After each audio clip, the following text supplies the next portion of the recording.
All right, everybody, as promised, here is a full capture of the live event titled The People versus the Power Grab from Austin ISD's Delco Center in Northeast Austin last night on Friday, July 25th of 2025. Great big crowd, a lot of energy. Hard not to notice some really terrific and positive energy building in general. And let me say this real quick. Massive traffic jam trying to get out of there all at once last night after the event. But you have never seen a more cooperative and courteous traffic jam in your life. It was so great to see so many friends and make some new ones.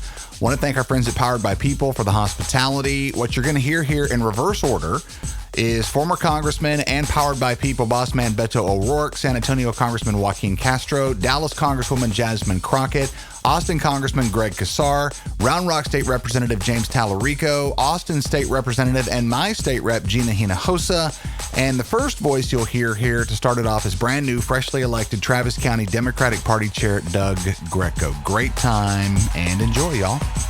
All right, everybody.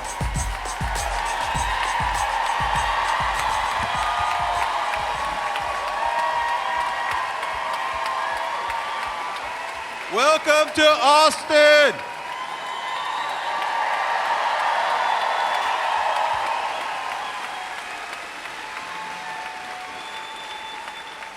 Welcome, everybody.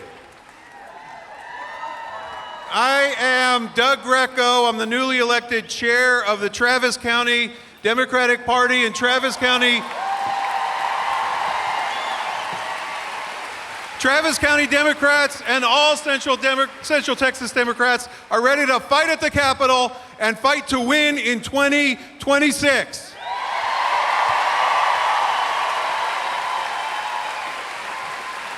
And the only thing I'm going to say about that is the next election is going to be won and lost, block by block, neighborhood by neighborhood, precinct by precinct. That's where the real work is.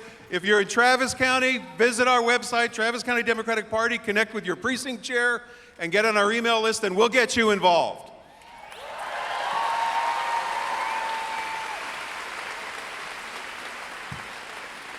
I have the honor of introducing some of my fellow elected officials who are in the audience tonight, and I want to let's give them a big round of applause. My counterpart, the Williamson County Democratic Party Chair, Kim Gilby.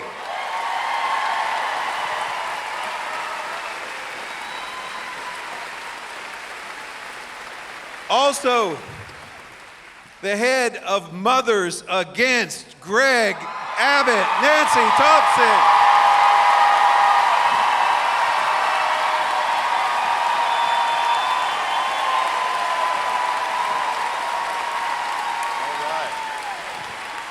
And we have Travis County's own Travis County Constable, Precinct 3, Stacy Suits. Where's Stacy? All right. Representing Hays County Commissioner Michelle Cohen.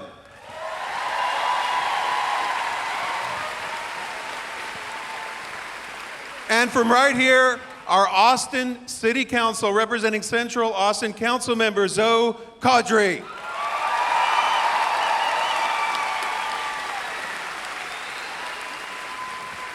And if there's any other elected officials in the audience, could you please stand up? We'll recognize you together. Any elected official here?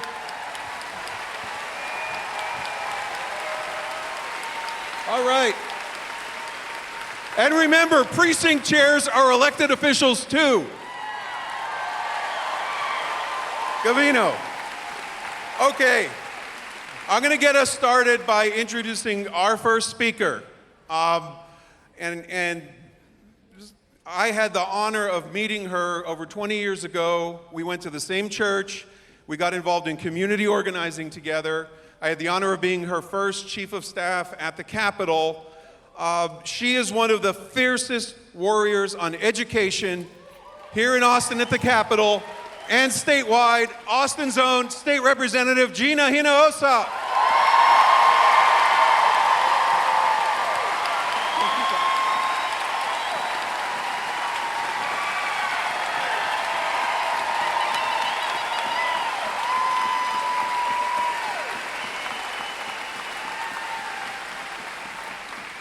Thank you, Doug.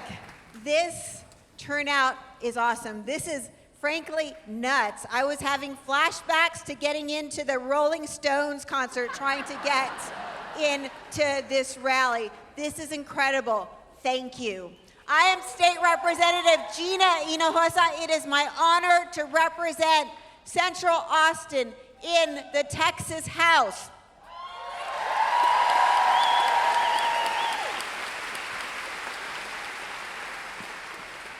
And it is my distinct privilege to welcome all of you to what is a historic first convening of what is a showdown to save America.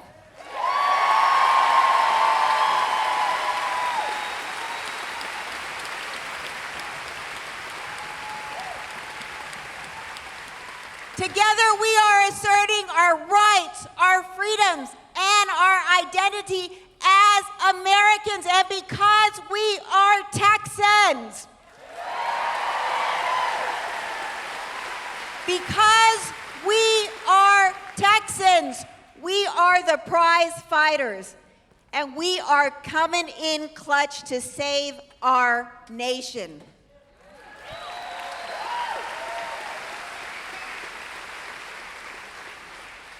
Because Donald Trump, it's all right. Donald Trump was mistaken. You see, it's understandable because he assumed that since our governor is a compliant coward,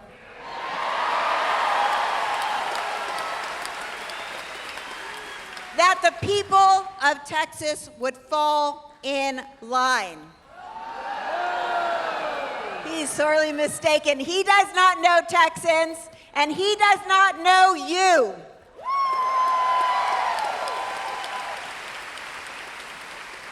Donald Trump's about to find out.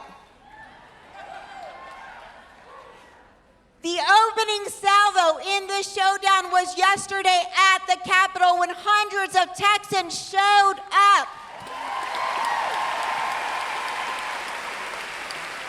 For a sham of a hearing, they spoke truth to power.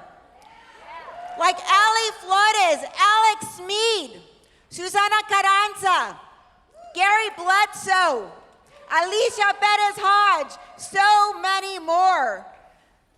They testified about this craven power grab and called it what it is.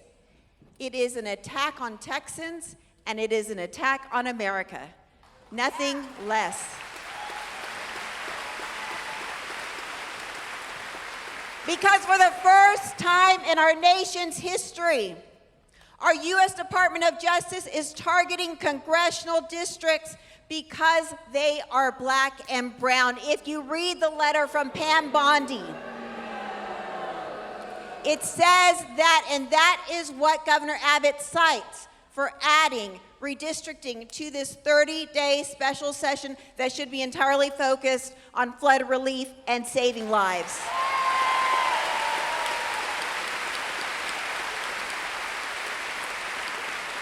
And at the same time, Governor Abbott and Texas Republicans claim that when they drew these minority maps in 2021, they did not take race into account, which means they are targeting minority districts simply because they exist. Well, I've got news. We exist. Black and brown people exist, and we have a right to representation.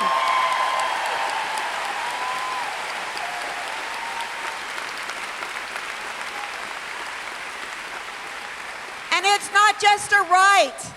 This summer I went with my family. We went to Philadelphia. We went to Independence Hall, where our founders signed the Declaration of Independence from the British monarchy. Remember, they did it under penalty of death should they have failed in their fight for freedom. Representation is not just a right. It is who we are as Americans. It is our identity. It is America, and it is exactly what Trump is targeting.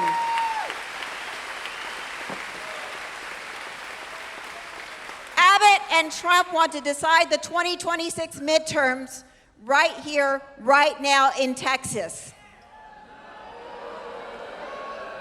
They want to so manipulate these maps that the outcome of the 26 midterms will be predetermined in favor of a Republican majority in Congress. See, the prediction is Democrats are supposed to flip Congress in the 26 midterms, but not by a lot. Trump has said his secret maps will produce 5 more Republicans for Congress out of Texas. They are trying to block you. They are trying to block America for holding them accountable for their disastrous and harmful policies that have hurt Texans.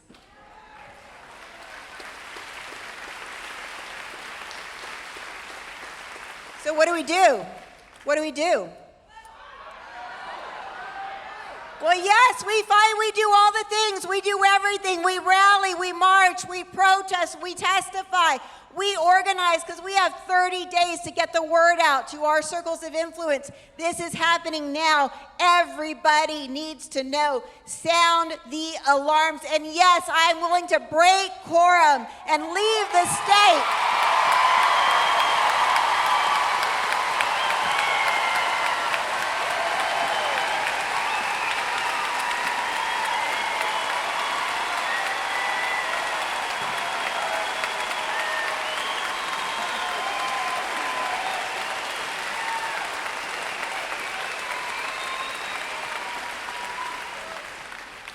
We've done it before, and we'll do it again.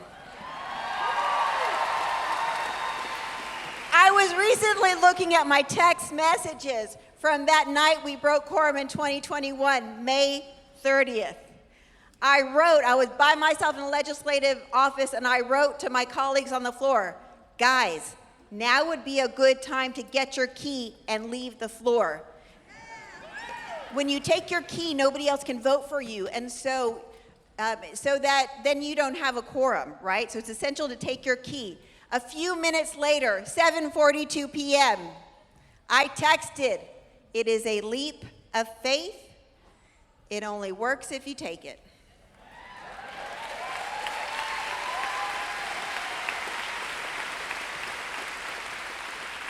Within seconds, the first member to respond to my text was no other than Jasmine Crockett.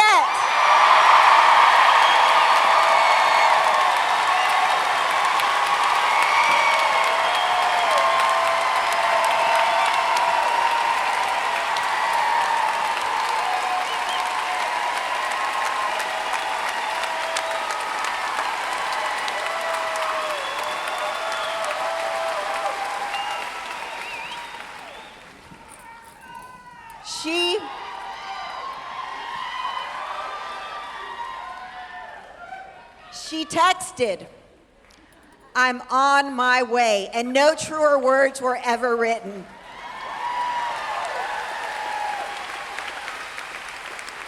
We could not have known that night what would happen, that our quorum break would be so successful and save free and fair elections in Texas. We just knew that it was the right thing to do. And sometimes, when you give what you believe everything you've got, the world responds, the universe responds in kind, and magic happens.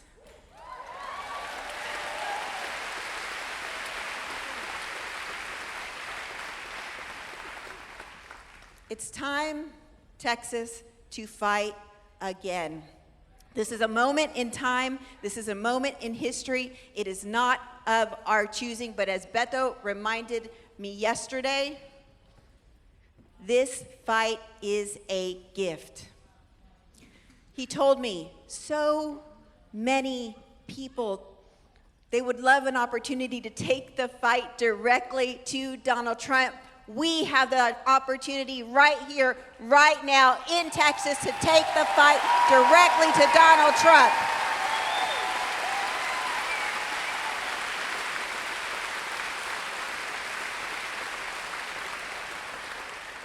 So it's time to give this everything we've got. Fortune favors the bold, the brave, and the badass.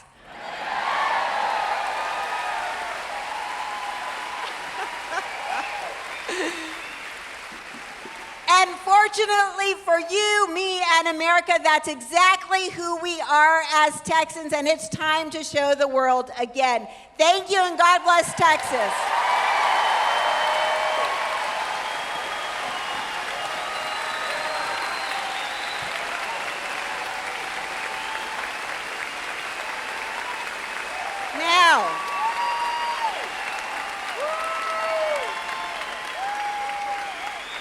Now, it is my responsibility to introduce the next person, the next speaker, who is my colleague and my aisle mate on the floor of the House. He's like my little brother on the floor of the House. You may have heard of this kid. He is a hero and a champion for our neighborhood public schools, and he is none other. He is none other than James Talarico.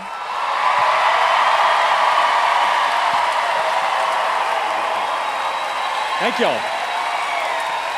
Give it up for Gina Hinojosa.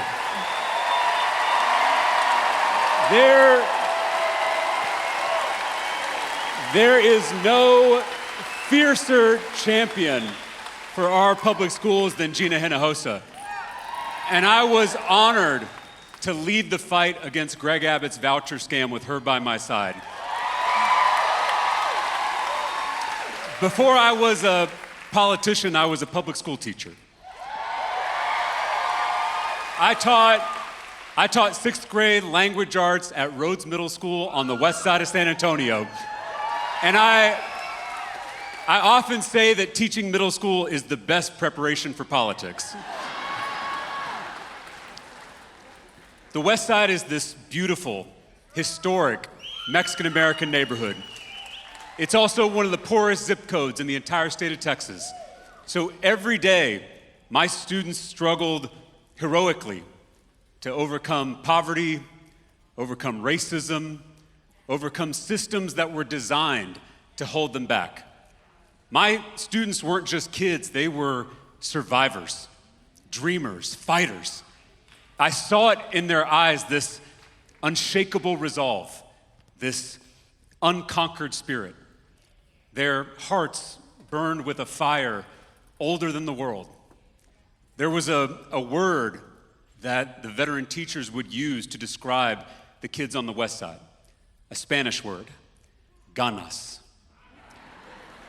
Growing up, I saw that same fight in my mother, a preacher's daughter from Laredo who left home at 19, moved up here to Austin, met my birth father, a 21-year-old high school dropout whose drinking problem sometimes led to violence.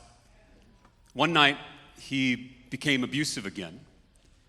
But that night, my mother's love rose to meet it. She packed all of our stuff into her little Ford Escort. She drove me to the hotel where she worked. She begged the manager to let us stay in one of the rooms until we found this little apartment here in East Austin, about a mile from this venue. There wasn't room for a nursery, so I slept in a crib in her closet. And she was so proud of that closet. She decorated it with toys and pictures. No one was going to tell her it wasn't a nursery. Like my students, my mom was a fighter. And back then, she looked over at the state capitol and she saw Texas Democrats like Ann Richards and Bob Bullock fighting for her. So when I was 5 years old, she told me we were Democrats because she said, Democrats fight for the people. Now, let's be honest, we haven't seen that kind of fight from the National Democratic Party in quite a while. National Democrats don't know how to fight. They're comfortable on the coasts and comfortable with the status quo. But there's something about living in a red state that makes you scrappy.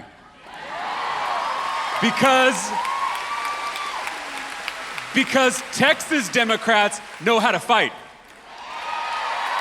Whether it was LBJ pushing the Great Society through Congress, or Barbara Jordan impeaching Richard Nixon, or our own Joaquin Castro impeaching Donald Trump,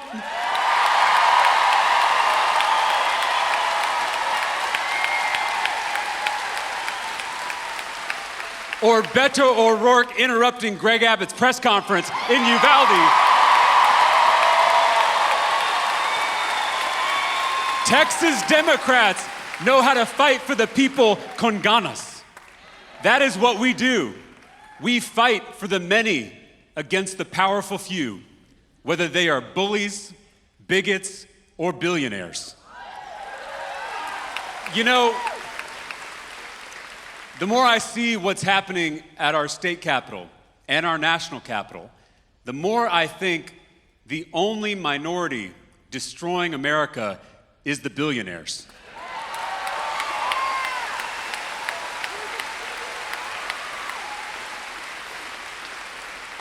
Trans people are 1% of the population. Muslims are 1% of the population. Undocumented people are 1% of the population. We are focused on the wrong 1%.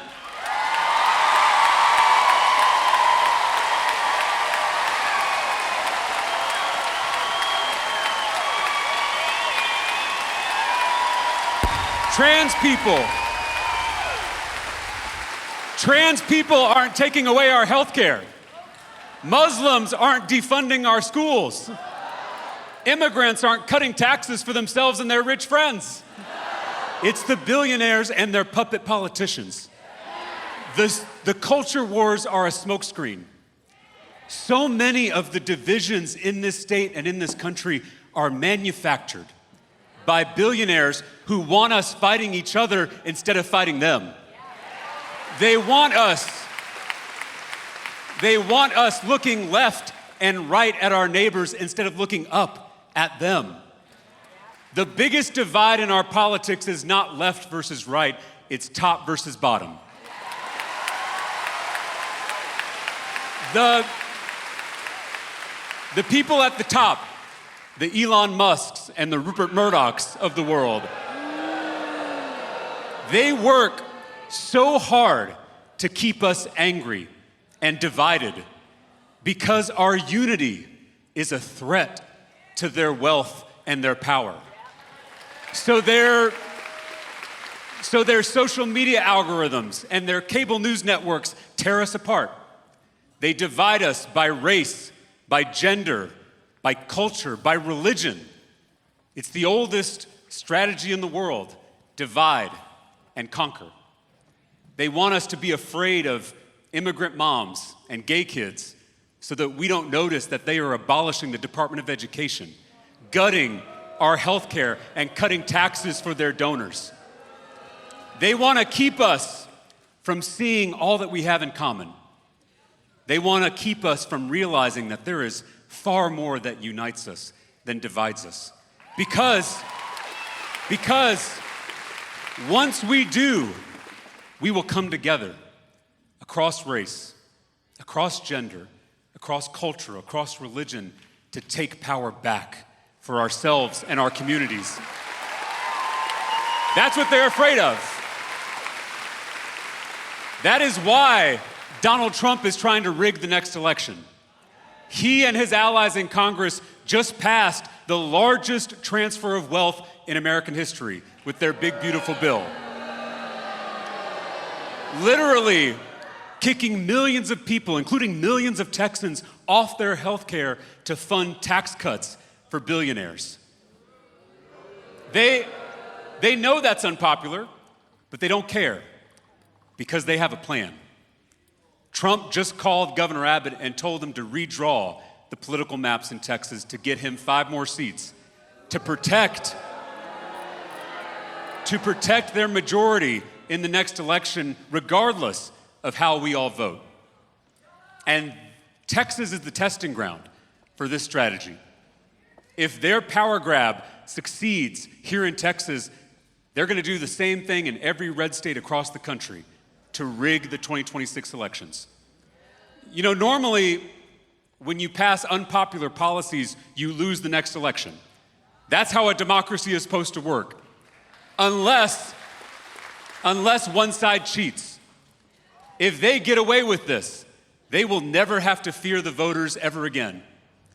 They can enrich themselves and their donors with impunity, with no consequences, with no accountability. This is the rot at the core of our broken political system. Politicians choosing their voters instead of voters choosing their politicians. In any other industry, this would be called a conflict of interest. And it's why I have already filed a bill that would take the power to draw political maps out of the hands of politicians and put it in the hands of the Texans we seek to represent. This is not partisan.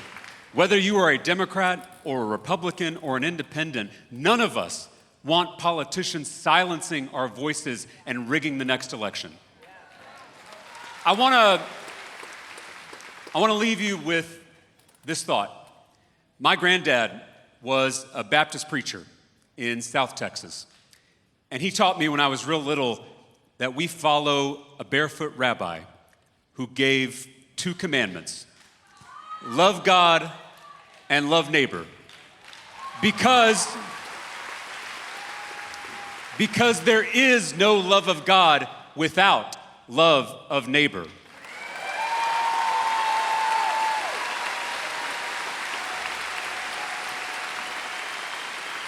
Every single person bears the image of the sacred. Every single person is holy. Every single person counts. This American democracy started with that same self-evident truth that all people are created equal. This democracy is not just a constitution, it's a covenant. It's a relationship between neighbors. It's a promise that we make to each other to share this country. Those billionaires and their puppet politicians are breaking that promise. With every transfer of wealth, with every suppressed vote, with every gerrymandered district, they are breaking that sacred promise. And breaking promises in a relationship is not love. It's abuse. And my mom taught me that true love doesn't tolerate abuse.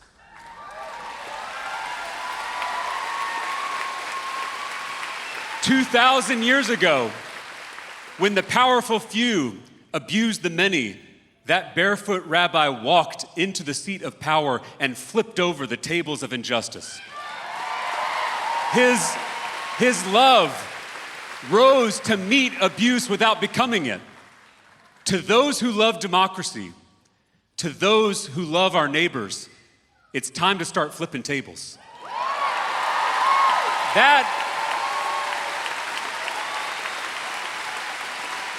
That is what my granddad taught me. That's what my mom taught me here on the east side of Austin. It's what my students taught me on the west side of San Antonio. It's what LBJ and Barbara Jordan taught me. It's what Joaquin and Beto taught me. And together, Texas Democrats, that is how we will take back this state and this country con ganas. Thank you so much for being here. It is my honor. It is my honor to introduce to you my friend and this city's champion in Washington, D.C., Congressman Greg Casar.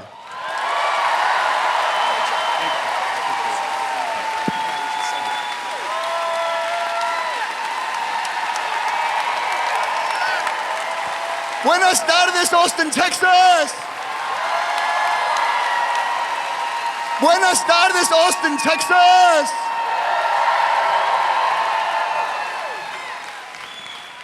I'm Greg, and I am so damn proud to represent East Austin in the United States Congress.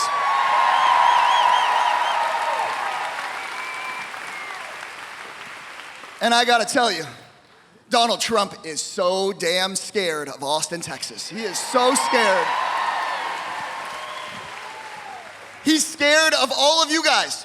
He's scared of thousands of people here tonight who are gonna organize like hell as we expose his crime and corruption every single day.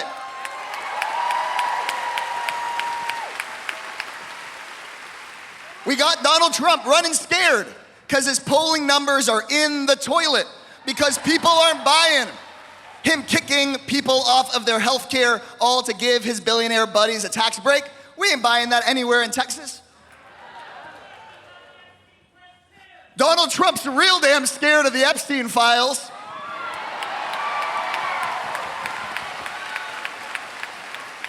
In fact, part of why me and Congresswoman Crockett get to join y'all tonight is because they tried to send us home before we could get a subpoena, but we got one right before we got on the plane.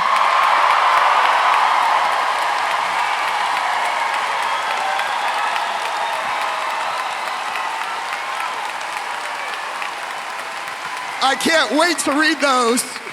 I cannot wait to read those, guys. Oh, man. Yeah. We forced that vote, and our committee is about to get that stack of files. And he is running scared. Donald Trump is scared of Austin, Texas, because you guys send new, young, progressive voices to Congress to transform the Democratic Party into a fighting party again.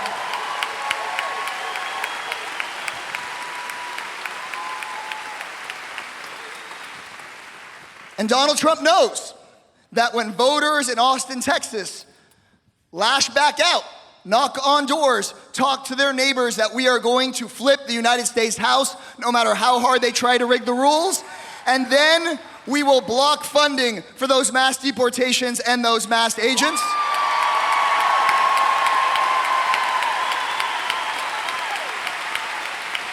He knows that we will block his attempts to kick people off of their health care, and he knows that we will get off of this road to authoritarianism and put us back on a road to a more perfect union.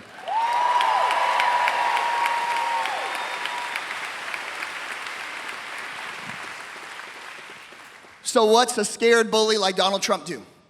He doesn't have a plan to win those elections. He has a plan to rig the elections before we even get a chance to vote.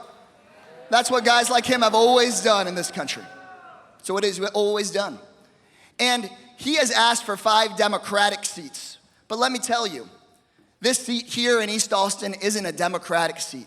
It is a voting rights seat created by the Voting Rights Act of 1965 so that communities of color can have a choice, can have their voices heard.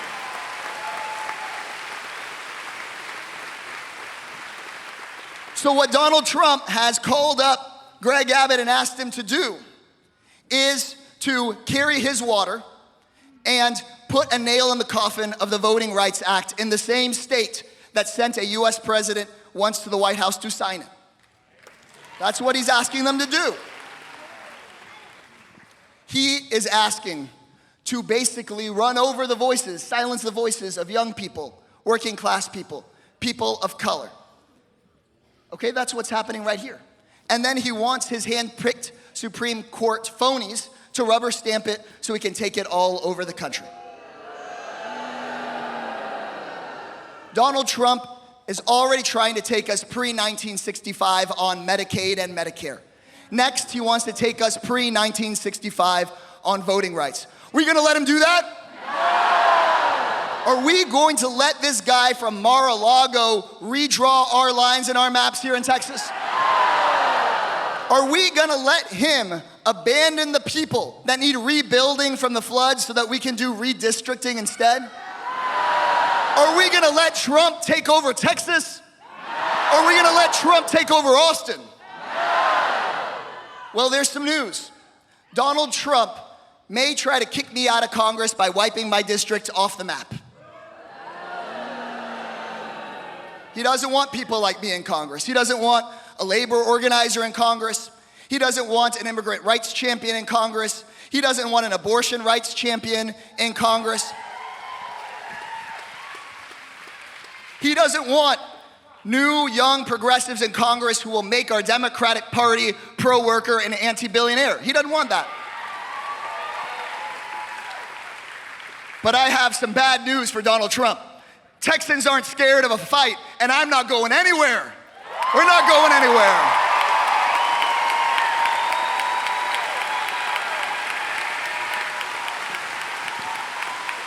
He's not gonna know what hit him.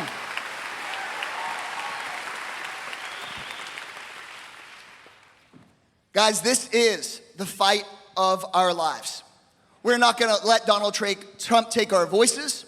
We're not gonna let Donald Trump take our votes. This is our state.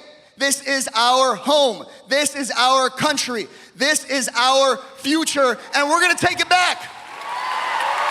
We're gonna take it back.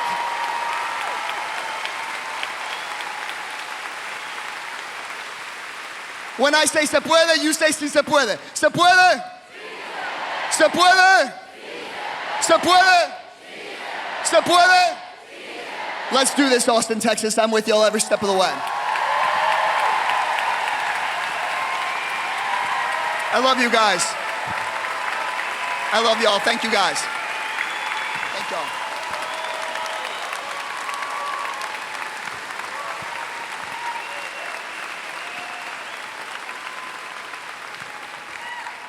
So I've had to do some hard things in Congress. This is my introduction to the next speaker. I've had to do some hard things. One of the hardest things I ever had to do was keep a straight face while my seatmate called out Marjorie Taylor Greene. You guys know the time.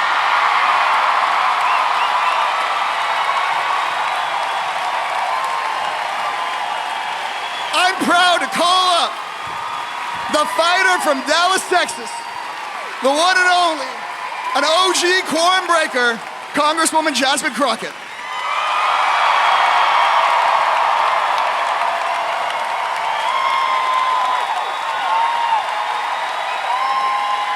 I'm just getting her back. Oh my gosh.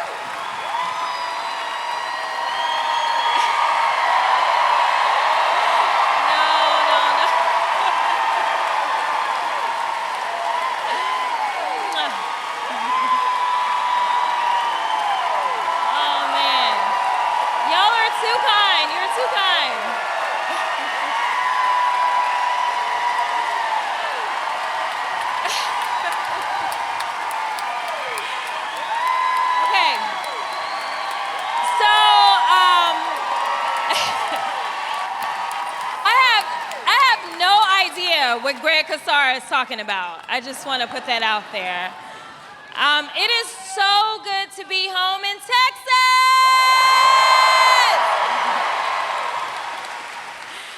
You know, as I sat there and I'm listening to these amazing speakers, and it reminded me of some of the things that I missed the most about the Texas House.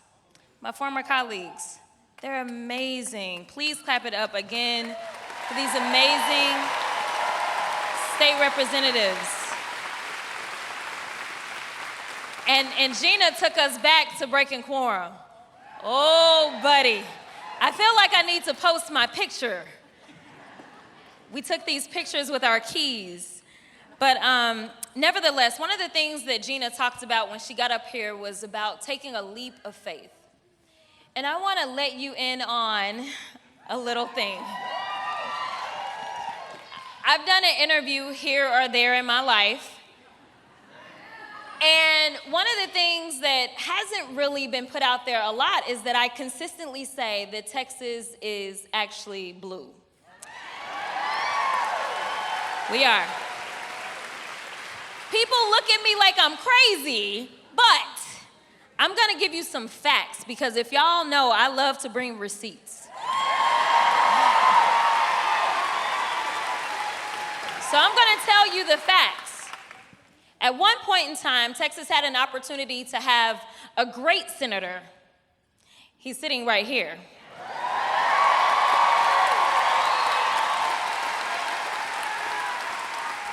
Somehow we ended up with Cancun Cruz.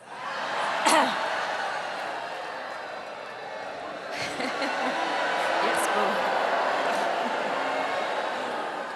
But let me tell you why I bring up that race. I bring up that race because if you remember, Beto only lost by 3 points. It was a very close race. But the one number a lot of people don't talk about is the fact that we only had approximately 17% of Texans turn out. Now just imagine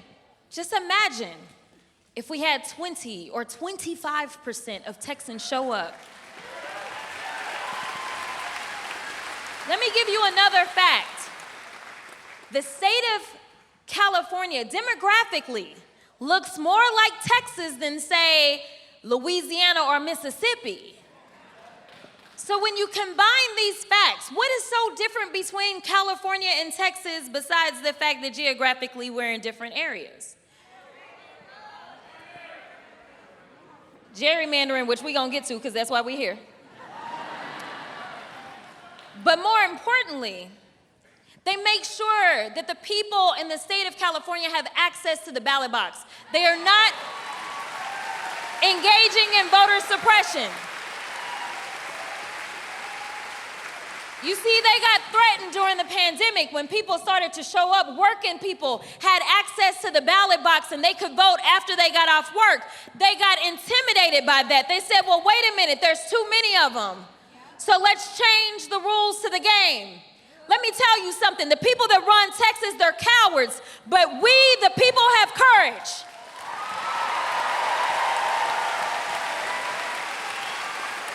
So everybody knows that gerrymander is like an ugly word, but most people can't truly understand how insidious it is.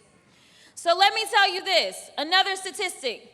Donald Trump won the state of Texas by approximately 56%. But Republicans in Congress, they represent a little bit more than 56% from the state of Texas. In fact, they represent 66% of our delegation right now.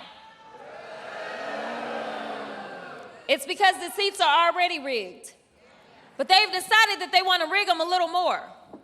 If for some reason they get 5 more seats, Republicans in Congress from the state of Texas would represent 79% of Texas. Make it make sense. It doesn't make sense. Listen, I'm not here to be partisan. Clearly, I'm a Democrat.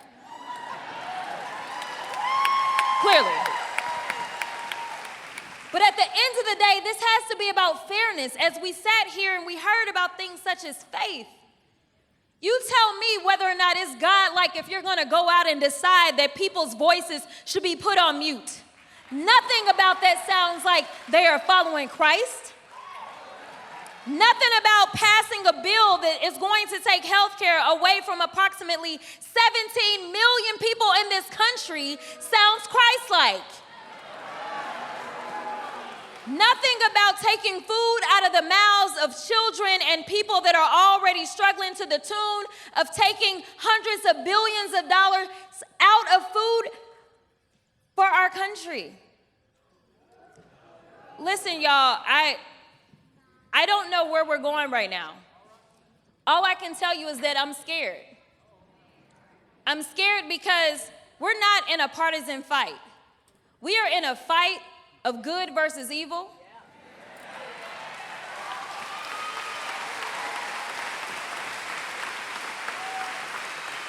When Joe Biden ran for president in 2020, he said he was fighting for the soul of America. I am here to tell you that we have nothing but soulless people that are currently running everything in D.C.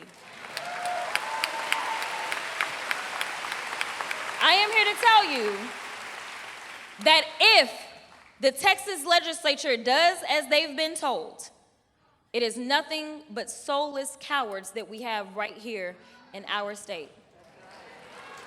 So, I started this off by talking about taking a leap of faith.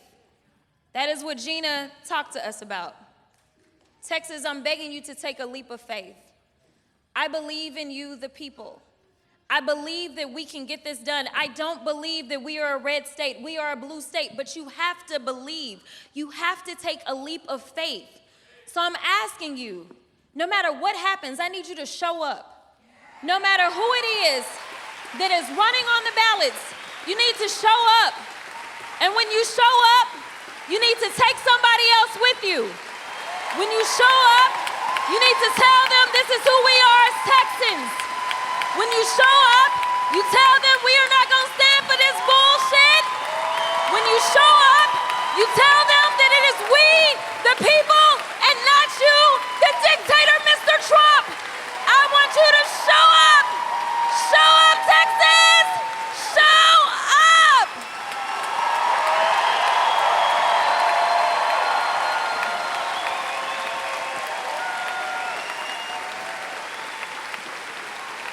It is my honor now to introduce somebody that has always shown up. He usually showed up in pairs of two. They both show up. Must be nice. But nevertheless, we're talking about someone who has been a champion on healthcare because he has his own struggles, and he has been very vulnerable in sharing his own story about what it is to have to maneuver the healthcare system and to fight cancer at the same time. We are so blessed in the state of Texas that the Democrats that we send to DC are real ones. We are real people that are fighting for real people every single day. It is a true honor to serve with this champion for healthcare, to serve with this champion for all people, even those that are undocumented but are truly making this country great. And while there is only one of them here right now, I promise you he can fill the room. Congressman Castro.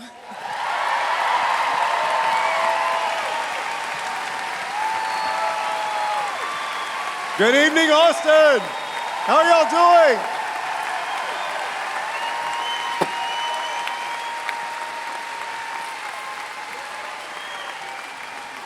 Well, thank you, Jasmine. You know, I want to say thank you, and what an incredible job Jasmine Crockett is doing in the United States Congress, representing our state of Texas. And what amazing, amazing elected officials we have right here in this room with us, representing the cities of Texas. And Jasmine mentioned that I have a twin brother, and that introduction, you actually gave me a nicer introduction than my brother does. My brother Julian was the mayor of San Antonio and then served as HUD secretary under President Obama. And even though we're twins, remember, the very easiest way to tell us apart is that he's a little uglier than I am whenever you see him. And it's still true. Well, you know, I was thinking, you know, Beto and I are the last ones to speak, and I think it's because now we're the only ones with gray hair among the speakers. How did we become like the OGs here of Texas politics? But I promise you that the years were well spent. I came here to Austin as a 28-year-old freshman in the state legislature, and my first term, we left the state to Ardmore, Oklahoma to stop mid-decade redistricting and beat back the Republican effort to gerrymander our state. And it was wrong then, and it's wrong now, and we have to do everything that we can to stop it. I told the Republicans in the state legislature yesterday, because some of us had a chance to testify, I told them that they're being used by Donald Trump. They're being used because Donald Trump is scared. He's scared of Democrats taking back control of Congress. He's not scared because he's concerned about housing policy or economic policy or education or anything like that. He's scared because his administration is corrupt to the bone, and he knows that we'll uncover it. He knows that we will get those Epstein files uncovered and make sure that people are held accountable. He knows that we will uncover his crypto scams and the corruption with his cronies in Washington and across the country. And he knows that we'll reverse the damage that they just did with this big ugly bill, that we will restore those cuts to Medicaid and restore the cuts to health care. Because it matters to people. Y'all know that there is no easy way out of this darkness that we're in. There is nobody, as Beto and James and so many others have said, that is going to come save us. We're going to have to do it ourselves. In fact, the only way out is to vote our way out of this. To make sure we elect Democrats up and down the ballot in 2026, in Texas and throughout the country. From senator, we need a new senator. We need a new governor to replace Greg Abbott.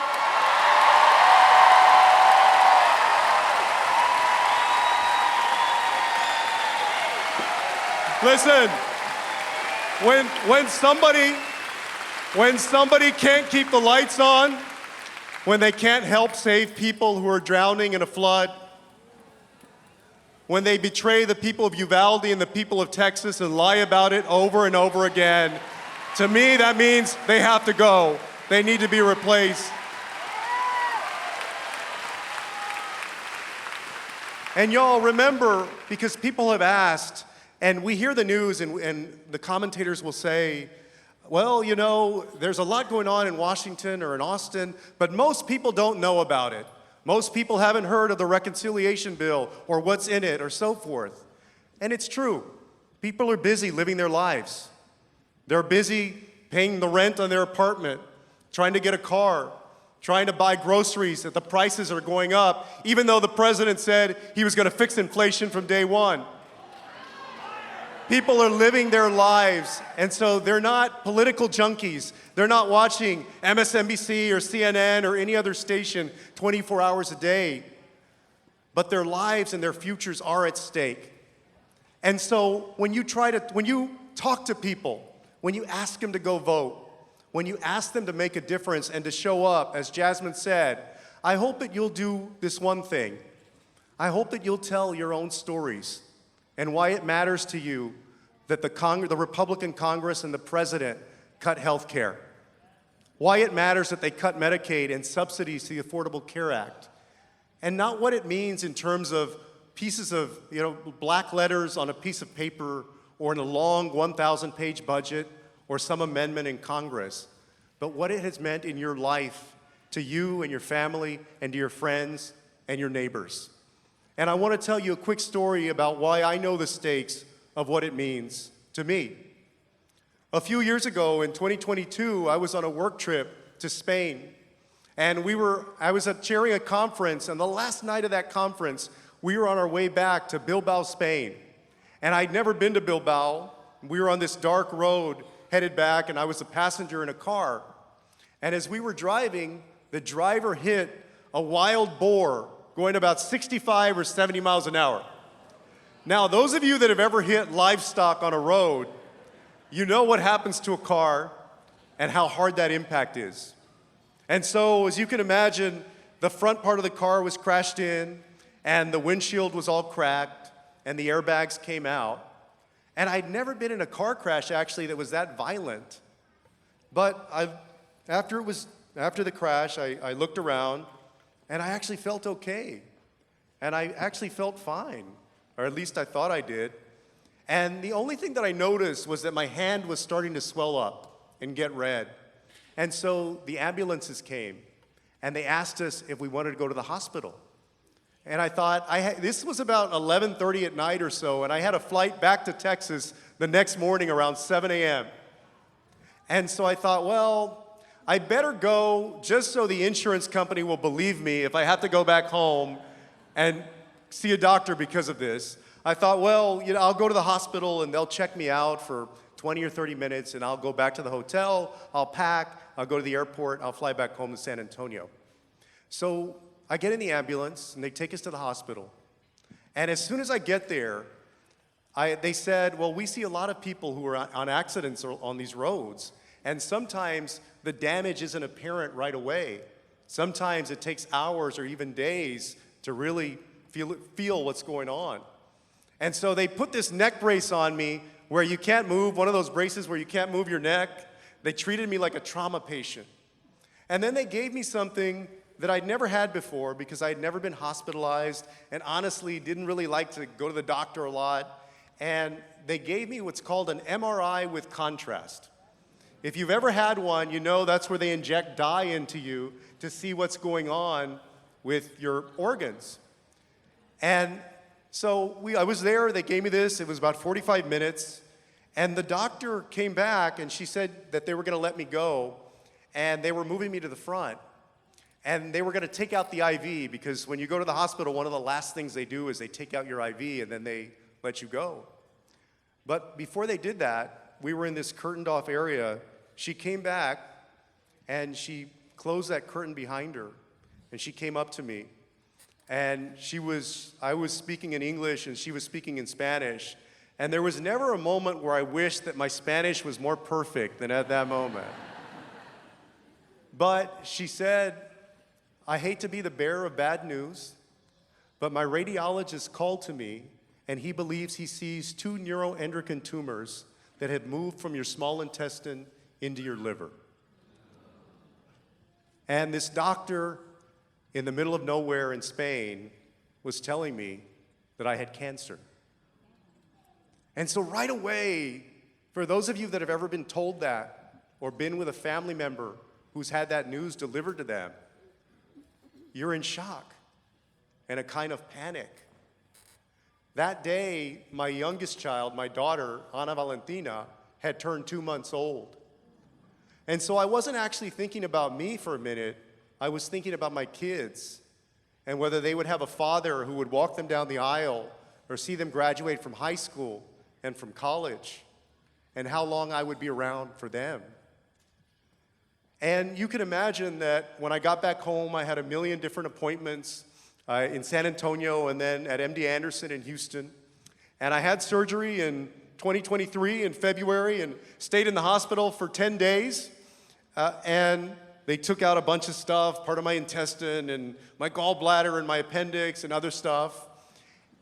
And I realized at that hospital, because if you've ever had surgery, one of the things they ask you to do is they ask you to walk around to recover from that incision and that surgery. And so I was doing my laps, you're on that machine where it checks your pulse and your blood pressure, and I'm walking around, I got the incision, and there's other people that are walking around and you're passing them. And you realize at that moment that politics doesn't matter. People's politics, and whether they're conservative or liberal, Democrats or Republican, it all fades away because everybody is trying to survive. Everybody is working to survive.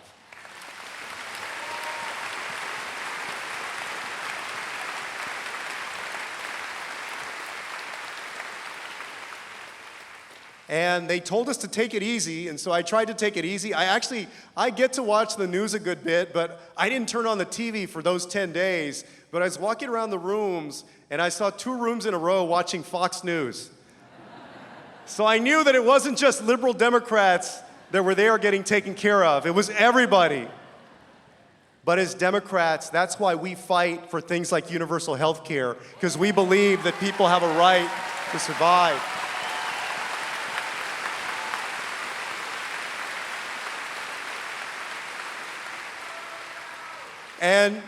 And thankfully, those tumors that I still have in my liver, they take up about 10% of my liver. They haven't grown in 3 years, thankfully.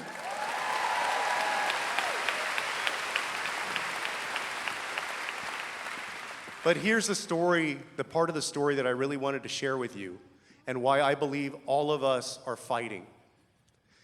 There was, when after this surgery, I got the bills, right? I had to become an instant expert in a way that I never had to before on insurance premiums and deductibles and co-pays and all of these things that all of a sudden you're forced to really dig into and spend time on.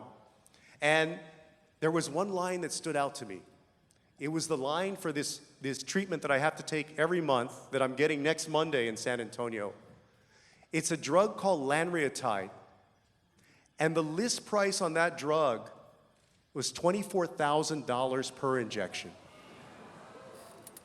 So the difference between somebody being covered with health insurance or Medicaid or the ACA or any kind of coverage, the difference between having coverage and not having coverage is if you don't have that coverage, you're probably not getting that shot. That's why we fight. That's why we do what we do. That's why it's important. That's why we're Democrats in this fight for all Americans, because we believe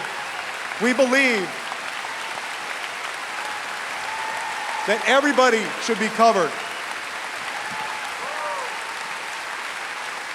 Thank y'all so much for everything that you're doing. We're gonna vote our way out of this. Send every text that you can. Give every dollar you can. Do everything that you can. And in 2026, we'll elect Democrats statewide in Texas. And in 2028, we'll say goodbye to Donald Trump and elect a Democrat to the White House.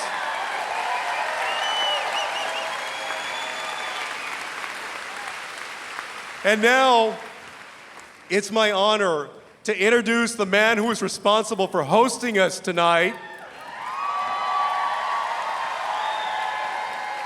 Beto and I came into the Congress together in 2013, and he has never stopped working for the people of Texas since then.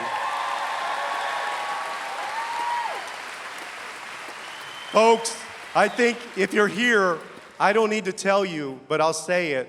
There is nobody in this state that has worked harder over the last many years to make sure Democrats win elections up and down the ballot than Beto O'Rourke. Thank you, Beto. Really good. Thank you. Thank you. Good to see everybody. Morgan. All right. Hey, let's hear it for Joaquin Castro, Gina Hinojosa, James Talarico, Greg Casar, Jasmine Crockett in her absence. I don't know about you, but I feel a whole hell of a lot better after listening to these leaders, these folks who are fighting on our behalf day in and day out here in Texas and across the country. Every single one of them who took this stage is a fighter. Every single one of you who came here tonight to listen to them is a fighter. So I want you to think about this. What happens if all of this is over before the fight has really begun? From the moment that he was appointed chancellor in January of 1933, it took Adolf Hitler only 53 days to destroy German democracy. And at every turn in those 53 days, every time he defied the German Constitution, every time he exceeded his lawful authority, every single time he tried to run past the rule of law, the German press, the German politicians, and most importantly, the German public did far too little, far too late. In 53 days, he went from a buffoonish thug who could barely hold power to the undisputed master and dictator of the German people. In the 6 months since Donald Trump has been sworn in, we have been borne witness to him defying federal judges, a co-equal branch of government, dismantling congressionally chartered agencies and departments, colluding with corrupt public officials, and through his executive actions, trying to dispense with the congressional safeguards, the constitutional protections that have kept us up until now a nation of laws and not of kings. And now he wants to grab even more power because Donald Trump understands that these deeply unpopular policies, taking millions of people off of Medicaid, transferring billions of dollars from working Americans to the wealthiest 1%, sending thugs out to terrorize like Gestapo tactics our fellow Americans. This stuff is unpopular, and without 5 more seats in the state of Texas, he's unlikely to hold on to the House of Representatives. And if he can't hold the House, there will be a check on his lawlessness. There will be accountability for his crimes and his corruption. There will be the very real prospect of free and fair elections going forward. But I want you to know this, that Donald Trump understands the stakes clear as day. And so, with these Texas Republicans, thick as thieves, they try to steal the 2026 election in the summer of 2025 right here in Texas by ramming through this gerrymander. Now look, those are the facts. And if we fail to prevent this, if we fail to hold on to these seats and to win a majority in the House of Representatives, then the consolidation of authoritarian power in America will be nearly unstoppable. What does that mean? It means more masked, plainclothes, federal agents without warrants or badges sweeping fellow Americans up off the streets. It means that more of Donald Trump's political opponents targeted for retribution, for persecution, for violence even. And it means it is more likely that a complicit, cowardly Republican majority Congress will roll out the royal red carpet for Donald Trump's 3rd term. So we tell ourselves that we must fight back. But I want you to think about something.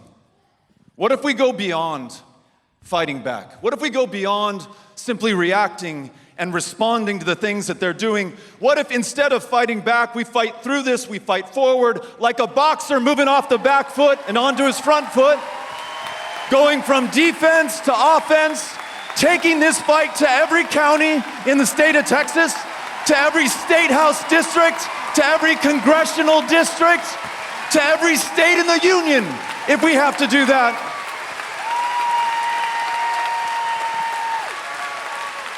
To no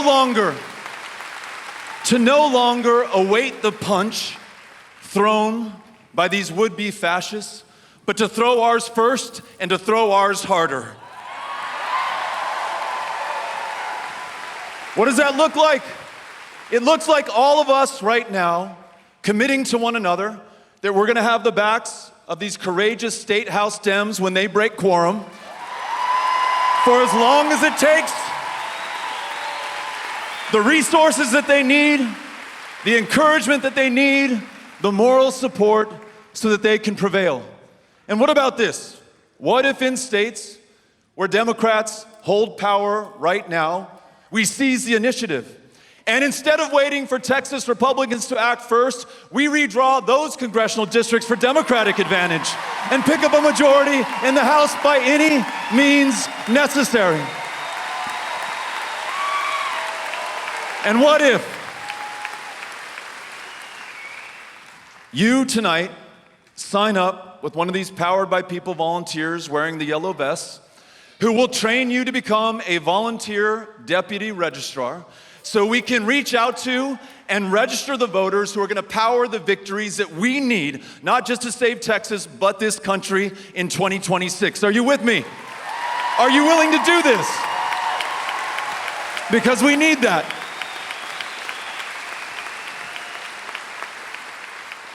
And what if, beyond just sounding the alarm to the threats that we face in this country today, we also share with our fellow Americans, give them a reason to save America. Imagine America that is worth saving, an America where we replace Trump's corruption and crimes with a true American democracy, a political democracy where every single person who's eligible can vote, without suppression, without intimidation, but an economic democracy as well.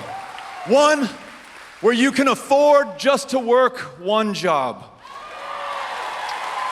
One where you can afford to buy a house. One where you can afford to go to the doctor. One where you can afford to teach school in the state of Texas.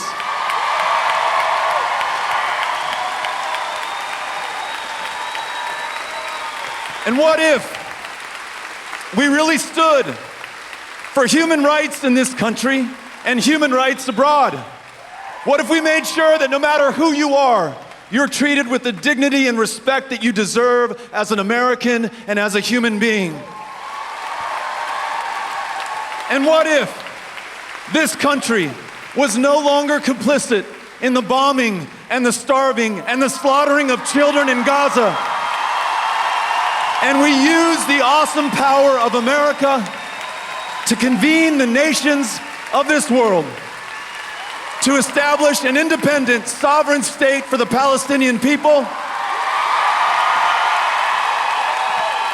and to contribute to their safety and security and that of the Israelis and of everyone who lives in that region.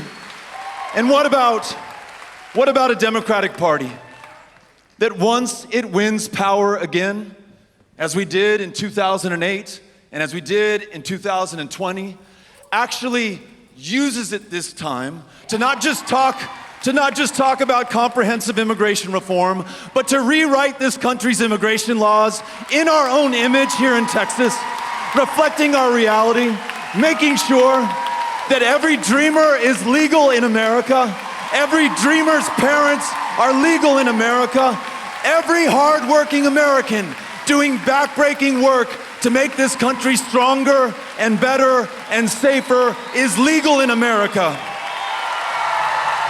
Contributing even more to the success of America as full U.S. citizens. Now look, there are some among us who will doubt if this is possible. Who are we against literally the most powerful man on the planet, who is backed by the wealthiest people anywhere in the world? How can we achieve this vision that we were just talking about, us here in Austin, Texas today? Well, let me remind you of who we are, where we come from, and what we're made of at the end of the day in America. For 249 years and counting, we have been able to overcome and fight through and beyond every challenge that has come our way. The British Empire, the armies of the Confederacy, the divisions of Hitler's Third Reich, and the armed and elected thugs of Jim Crow South. The people of America triumphed over every single one of them. And you and I,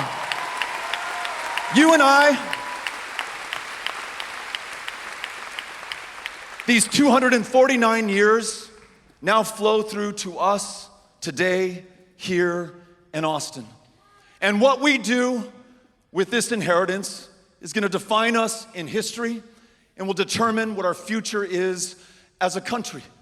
And so I ask you today to not allow the moment to pass without a fight, and to make sure that each of us does all we can with what we have, where we are, right here tonight in Austin, and every single day going forward. We fight on every front, and we fight until we win. Are you with me? Are we together? Let's keep up the fight. Let's keep the faith. Let's go out there and win. Thank you, Austin.